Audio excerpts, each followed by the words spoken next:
Hello guys, welcome back to my channel earth mom Dehradun. मैं हूं ज्योति और वेलकम है आप सभी का मेरे चैनल में नए हैं तो मेक श्योर चैनल को सब्सक्राइब ज़रूर कीजिए। वीडियो पसंद आई तो लाइक भी करिए।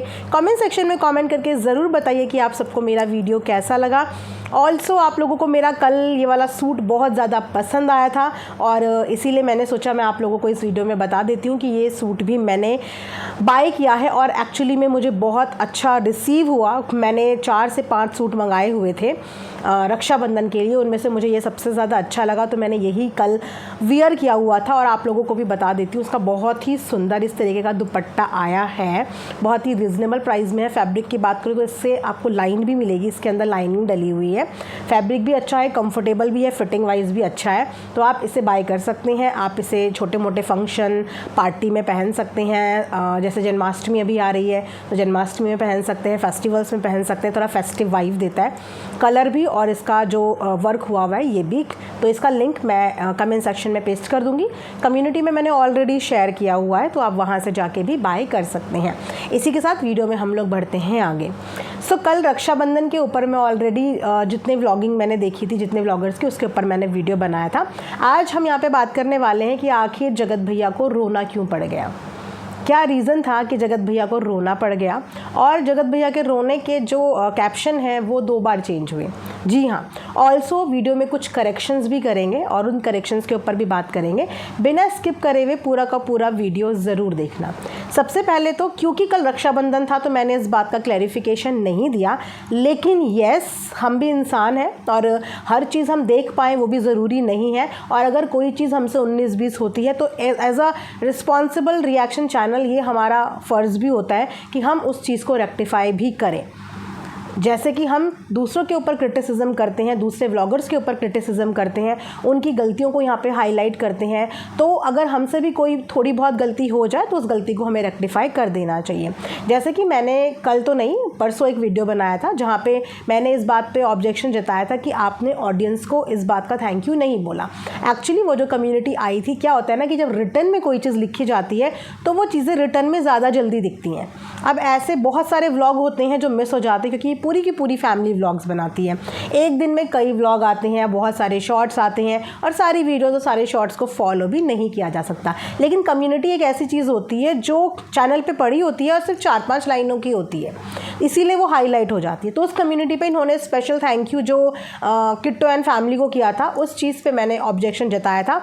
एंड येस, मैं अभी भी यही बोलूँगी कि ये जो सॉन्ग है ये एक अलग चीज़ थी और जो उन्होंने आपकी लाइफ में आपकी हेल्प करी है, आपके बुरे फेस पे हेल्प करी है, वो एक अलग दौर था। आप उसके लिए उनको 1000 बार थैंक यू बोलो, उस चीज़ पे कोई प्रॉब्लम नहीं है। क्योंकि अगर कोई आपके बुरे वक्त में आपका साथ देता है, आपको जज नहीं करता, आपके साथ खड़ा रहता है, तो उसका एहसान आपको मानना चाहिए और यही हमें इंसानियत सिखाती है। लेकिन यहाँ पे बात ये थी कि एक गाने की बात हो रही थी, जिस गाने में उनका योगदान नहीं था। जिस गाने में योगदान था तो आपका था, आपकी वाइफ का था, पूरी म्यूज़िकल टीम का था और सबसे ज़्यादा था ऑडियंस का। तो यहाँ पे ये जो 2 चीज़ें हैं वो मिक्स हुई थी, इसीलिए मैंने वो वीडियो में बोला था कि इसका क्रेडिट जो है 1 एंड ओनली ऑडियंस और उसके बाद आपकी पूरी टीम, भगवान जी और आपके पेरेंट्स। क्योंकि बुरे वक्त में देखा जाए तो आपके पेरेंट्स से ज़्यादा सपोर्ट तो आपको किसी ने नहीं किया। आपकी माँ से और आपकी बहन से ज़्यादा सपोर्ट बुरे वक्त में आपको किसी ने भी नहीं किया। तो इसीलिए वो कम्युनिटी थोड़ी सी ऑकवर्ड लग रही थी। ऑल्सो जो चीज़ें जगत भैया ने अपने व्लॉग में उस दिन एक्सप्लेन करी थी कि मैंने ऑडियंस को बहुत बार, बहुत पहले ही क्रेडिट दिया था, बहुत पहले ही थैंक यू बोला था। तो येस, मैं इस बात से अग्री करूँगी कि हाँ, उन्होंने अपने शॉर्ट में भी ऑडियंस को थैंक यू बोला था, उन्होंने अपने व्लॉग में भी ऑडियंस को थैंक यू बोला था। हो सकता है कि वो पार्ट उस समय पे मिस हो गया हो। तो येस, मैं यहाँ पे अपने वर्ड्स थोड़े से चेंज करूँगी कि येस, उन्होंने ऑडियंस को सबसे पहले थैंक यू अपनी ऑडियंस को ही बोला। लेकिन अगेन मैं बोलूँगी कि जो सॉन्ग है उसका क्रेडिट सिर्फ और सिर्फ आप लोगों को, आपकी ऑडियंस को और आपकी पूरी फैमिली और भगवान जी को ही जाता है। उसका क्रेडिट किसी और क्रिएटर को, किसी और यूट्यूबर को तो बिल्कुल भी नहीं जाता। ठीक है, अब हम वीडियो में बढ़ते हैं आगे कि आखिर जगत भैया को रोना क्यों आ गया। अब जगत भैया के रोने के ऊपर ना मैं देख रही थी कमेंट सेक्शन में बहुत तरीके से जज किया जा रहा है। सबसे पहले वो जो शॉट आया था वो शॉट नाइट में मैंने देखा था। मुझे नहीं पता कि आप सब ने कब देखा, बट मैंने बहुत लेट नाइट देखा था, अराउंड आई थिंक 11:30 और 12 के अराउंड मैंने वो शॉट देखा था। तो उस वक्त पे उसका जो टाइटल था पतिदेव रोने लगे, ये टाइटल था, और एक बहुत ही इमोशनल सॉन्ग था, माँ के ऊपर वो सॉन्ग था, माँ की चुनरी के ऊपर, जो अपने आप में काफ़ी इमोशनल सॉन्ग है। वहाँ पे जो है जगत भैया रोते हुए नज़र आ रहे थे और आंटी उनको चुप करा रही थी। उसके बाद थोड़ी सी चीज़ें आंटी के व्लॉग में, हालांकि वो क्लिप्स तो देखने को नहीं मिली, बट उनके थंबनेल और टाइटल से पता चला। उसके बाद अभी फ़िलहाल वो जो शॉट है उसका जो कैप्शन है वो चेंज हुआ है, मॉडिफाई हुआ है। रात को कुछ और था, अभी कुछ और है, जहाँ तक मुझे पता चला है। आप लोग प्लीज़ एक बार क्रॉस चेक ज़रूर कर लेना, क्योंकि मुझे जस्ट वीडियो बनाने से कुछ सेकंड पहले ही पता चला, तो मेरी वीडियो तब तक शुरू हो गई थी, तो इसीलिए आप लोग एक बार क्रॉस चेक कर लेना कि उसका कैप्शन जो है वो चेंज हुआ है। अब यहाँ पर इमोशंस को लेके भी जगत भैया की काफ़ी सारी कहानियाँ बन रही हैं। कुछ कह रहे हैं कि बच्चों के जाने की वजह से वो अकेला फील कर रहा है, इसीलिए उसको रोना आया कि एकदम से घर खाली हो गया। कुछ लोगों का ये कहना है कि अपनी माँ के साथ थोड़ा इमोशनल कनेक्शन हुआ, इसीलिए रोना आया। और कुछ लोगों का कमेंट सेक्शन में कहना ये है कि जगत दीदी की याद आ गई। तो जगत दीदी की याद वाला कॉन्सेप्ट तो मैं बिल्कुल ख़ास तौर पे कहते हैं ना, उसे कैंसिल करती हूँ। लॉजिक से जवाब दूंगी इस बात का कि जगत दीदी की याद गाइस आएगी तो कब आएगी, मतलब एक एग्जाम्पल के तौर पे सुनिए आप, कि अगर जगत दीदी की याद जगत भैया को आएगी तो रक्षाबंधन वाले दिन थोड़ी आएगी, क्योंकि रक्षाबंधन भाई बहन तो वो दुनिया के लिए थे, भाई बहन तो वो सोशल मीडिया के लिए थे, असली में वो भाई बहन नहीं थे। अग्री करेंगे? तो रक्षाबंधन वाले दिन जगत भैया जगत दीदी को क्यों याद करेंगे, अगर उन्हें याद करना ही होगा। वैसे तो अब नहीं लगता कि एक दूसरे की यादों में दोनों के लिए कोई भी जगह बची है, ना तो जगत भैया की ज़िंदगी में अब जगत दीदी के लिए कोई जगह बची है। वो अपनी लाइफ में, अपनी वाइफ में और अपनी फैमिली में अच्छे से सब चीज़ें मैनेज कर रहे हैं, और वहीं पे जगत दीदी भी अपनी लाइफ में, अपनी फैमिली में, अपने बच्चों में, अपने भाइयों में अपने तरीके से मैनेज कर रही है। तो दोनों की यादें भी अब एक दूसरे से अलग हो चुकी हैं, ठीक है। तो रक्षाबंधन वाले दिन बहन को याद किया जाता है, बहन को, लेकिन जो बहन कभी थी ही नहीं उस बहन को राखी वाले दिन क्यों याद करेंगे। तो ये तो यहीं से जिन लोगों ने भी ये प्रेडिक्शन कमेंट्स में लगाई है, तो लॉजिकल आंसर तो ये है कि क्रॉस। अगर किसी को अपने एक्स को याद भी करना होता है तो वैलेंटाइंस डे, ऐसे बहुत सारे दिन होते हैं जिस दिन वो याद करता है। रक्षाबंधन वाले दिन याद नहीं करता, वो सिर्फ बहन और भाई का दिन होता है। उस दिन भाई बहन को याद करती है, बहन भाई को याद करता है, उसके अलावा किसी और रिश्ते को उस समय पर याद नहीं किया जाता, ठीक है। अब यहाँ पे बात करते हैं कि फिर रोना क्यों आ रहा था। देखो, रोना क्यों आया ये तो उन्होंने बताया कि एकदम से एक्ट करते करते इमोशंस आ गए, जैसे कि मनीषा के साथ भी हुआ था कि अपने भाई के राखी बांधते बांधते उसके भी एकदम से इमोशंस आ गए। और रक्षाबंधन का त्यौहार ना फुल ऑफ इमोशंस है गाइज, चाहे किसी चीज़ का कोई दुख ना हो, लेकिन कभी कभी ऐसा होता है कि अक्सर आपने नोटिस किया होगा कि जब बहनें अपनी भाई को राखी बांधती, जब तक अनमैरिड में बांधती हैं तब तक दोनों एक दूसरे के साथ खूब मजाक करते हैं, एक दूसरे की खूब टांग खिंचाई करते हैं। लेकिन जैसे ही शादी के बाद भाई बहन राखी बांधते हैं ना, तो अक्सर आपने बहनों को अपने भाई को इमोशन होते हुए या बहन को इमोशन होते हुए देखा होगा। अब ये इमोशंस ना बांधते बांधते अपने आप आ जाते हैं। किस किस के साथ ऐसा होता है मुझे प्लीज़ बताना। शादी के बाद भाई को राखी बांधते बांधते खुशी के आंसू बोलो या इमोशंस बोलो बहते हैं, बहुत लोगों के बहते हैं ऐसे। तो जगत भैया के इमोशंस बहे, कहीं ना कहीं ये राखी इनके परिवार के लिए बहुत स्पेशल रही, या ये बोलिए कि माता रानी का आशीर्वाद लेके आए हैं, तो लाइफ में कुछ चीज़ें पॉजिटिव हुई। माता रानी के दरबार में गए, पूरा का पूरा परिवार गया, सारे भाई बहन गए, घर के छोटे बच्चे गए, माता पिता गए, वहाँ से आशीर्वाद लेके आए, यहाँ पे सक्सेस मिल गया, सॉन्ग हिट हो गया। उसके बाद रक्षाबंधन की वीडियोस आई, बहुत लोगों का प्यार मिला, एक साथ भाई बहन देखने को मिले, माँ इतनी खुशी थी, पिता इतने खुश थे। तो वो सारी चीज़ें देख के या तो जगत भैया को कहीं ना कहीं इस बात का एहसास हुआ कि उन्होंने पिछले दिनों कितनी गलती कर दी। जो परिवार हमेशा उनके साथ खड़ा रहा, उस परिवार से ही वो दूर हो गए, उस परिवार को ही उन्होंने अपना दुश्मन बना लिया। और जब वो परेशानी और तकलीफ़ में थे तो वही परिवार साथ था। जिस माँ को एक समय पे बहुत कुछ बोल देते थे जगत भैया, वही माँ ढाल बनकर जगत भैया के साथ आज तक खड़ी है। आज तक उस माँ को क्या क्या सुनना पड़ता है। वरना देखा जाए तो जगत भैया की गलती के अलावा परिवार के किसी इंसान की गलती नहीं है। उनकी गलती बस इतनी है कि वो उनका बेटा है, किसी का भाई है, किसी का पति है ना। तो बहुत कुछ सुनने को मिला परिवार में सिर्फ एक जने की गलती की वजह से। तो ये भी हो सकता है कि बच्चे बड़े ज़रूर हो जाते हैं, लेकिन अपनी माँ के आगे वो हमेशा बच्चे ही रहते हैं। एक बार पहले भी जगत भैया रोए थे, तो किसके पास आके रोए थे? अपनी मम्मी के पास आके रोए थे। क्योंकि बच्चों को पता होता है कि हम अपनी माँ से कितनी लड़ाई कर लें, उनको कितना भला बुरा बोल लें, लेकिन माँ का दिल ऐसा होता है कि वो बच्चों की तरफ से कभी कठोर नहीं हो पाता। माँ ज़ुबान की कड़वी ज़रूर होती है, लेकिन जब अपने बच्चे को रोता हुआ बिलखता हुआ देखती है ना, तो वही माँ फिर अपने बच्चे को सीने से लगा लेती है, क्योंकि माँ तो माँ ही होती है ना। तो इसीलिए जगत भैया उस समय भी अपनी माँ के गले लग के एक बार पहले भी रोए थे जब उन्हें हर्ट हुआ था, और इस बार भी या तो अपनी गलतियों को सोच के वो रोए, आज अपने परिवार को एक साथ देख के वो रोए, अपनी माँ को खुश देख के वो रोए, क्योंकि उन्होंने आज अपने व्लॉग में अपने पापा का भी जिक्र किया है। और ये बात कहीं ना कहीं काफ़ी कनेक्टिंग है जो उन्होंने पापा वाली बात करी है कि बचपन में हम बेझिझक हो के मम्मी के पापा के गले लग जाते हैं, गोदी में बैठ लेते हैं, लेकिन जैसे जैसे हम बड़े होते हैं ना, वैसे वैसे रिस्पेक्ट बोलिए या वो बचपन वाला कंफर्ट जोन नहीं रहता।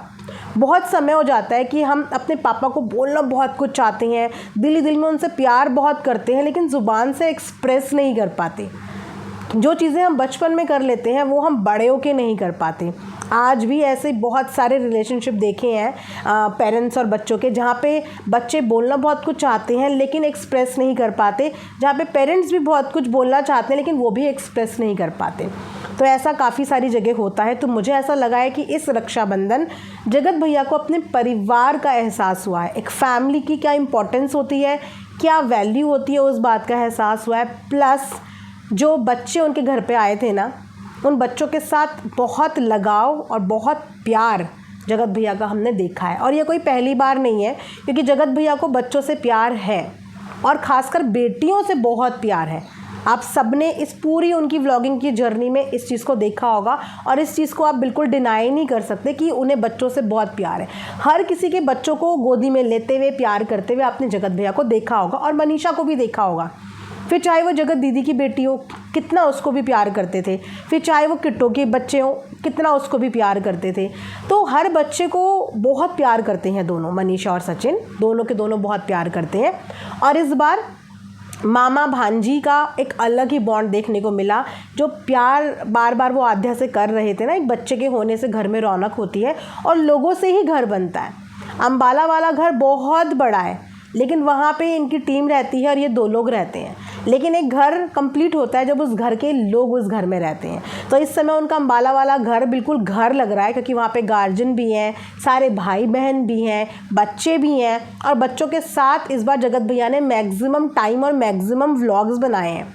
हर जगह पे वो अपनी आध्या को प्यार कर रहे थे, उसको गले से लगा रखा था, गोदी में उठाया हुआ था, तो थोड़ा सा उसका भी फील होता है। बच्चे जब एकदम से घर से जाते हैं तो घर एकदम से सूना लगने लगता है, तो वो सारी चीज़ें भी फीलिंग होती है। अब आदमियों का क्या है ना कि आदमी बहुत रेयर ही इमोशनल होते हैं, बहुत रेयर। बाकी लेडीज़ का ये होता है कि थोड़ी सी इमोशनल हुई तो अपने इमोशंस दिखा देती हैं, पर आदमी अपने इमोशंस कंट्रोल करते हैं, हर जगह पे रोते नहीं हैं, छुपाते हैं या फिर जगह चेंज कर लेते हैं। लेकिन वो जो उस समय पे शूट कर रहे थे, एक तो गाना, वो गाना अपने आप में बहुत इमोशनल था, प्लस उनकी मम्मी उनके साथ बैठी थी, प्लस उनकी मम्मी जा रही थी, जाने वाली थी।